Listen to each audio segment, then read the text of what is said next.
ইফটিজিংয়ের শিকার হলে যা করবেন ও যা করবেন না।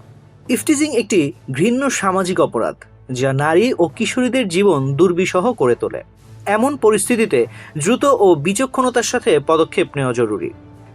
এই সময়ে যা করবেন, প্রথমত সাহস সঞ্চয় করে সাথে সাথেই প্রতিবাদ করুন। আপনার স্পষ্ট এবং দৃঢ় কণ্ঠস্বর ইফটিজারকে থামাতে পারে।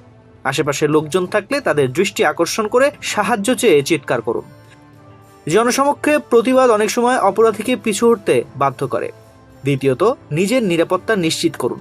দ্রুত কোনো নিরাপদ স্থানে সরে যান। দোকান, বাসস্ট্যান্ড বা পরিচিত কারো বাড়ি হতে পারে। ঘটনার পরপরই আপনার পরিবার ও বন্ধুদের জানান। তাদের সমর্থন ও সহযোগিতা এই কঠিন সময়ে আপনাকে মানসিক শক্তি যোগাবে। তৃতীয়ত, আইনি পদক্ষেপ নিন। নিকটস্থ থানায় একটি সাধারণ ডায়েরি করুন অথবা সরাসরি মামলা দায়ের করুন। আপনার অভিযোগ ভবিষ্যতের জন্য দৃষ্টান্ত স্থাপন করতে পারে। প্রয়োজনে মানসিক স্বাস্থ্য পেশাদারের সাহায্য নিন। ইফটিজিংয়ের ফলে মানসিক আঘাত লাগা স্বাভাবিক। ঘটনার স্মৃতি ধরে রাখার চেষ্টা করুন। তারিখ, সময়, স্থান ও ইফটিজারের বিবরণ আইনি প্রক্রিয়ায় কাজে লাগবে। যা করবেন না, প্রথমত নীরবে সহ্য করবেন না।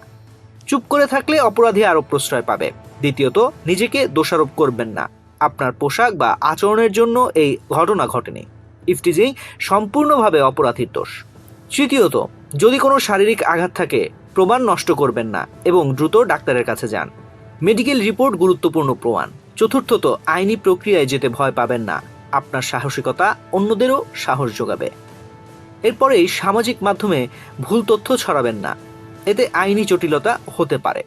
সবশেষে, এই পরিস্থিতিতে একাকী মোকাবেলা করার চেষ্টা করবেন না। পরিবার, বন্ধু বা আইনি সহায়তাকারীর সাহায্য নিন। ইফটিজিং একটি শাস্তিযোগ্য অপরাধ এবং এর বিরুদ্ধে রুখে দাঁড়ানো আমাদের সকলের দায়িত্ব।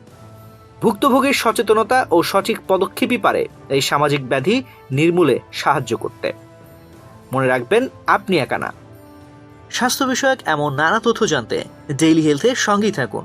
এছাড়াও স্বাস্থ্য বিষয়ক সংবাদ জানতে ভিজিট করুন www.dailyhealth.com.bd এবং ডেইলি হেলথের ফেসবুক, ইউটিউব, লিঙ্কডইন, টুইটার ও ইনস্টাগ্রাম পেজ ফলো করুন।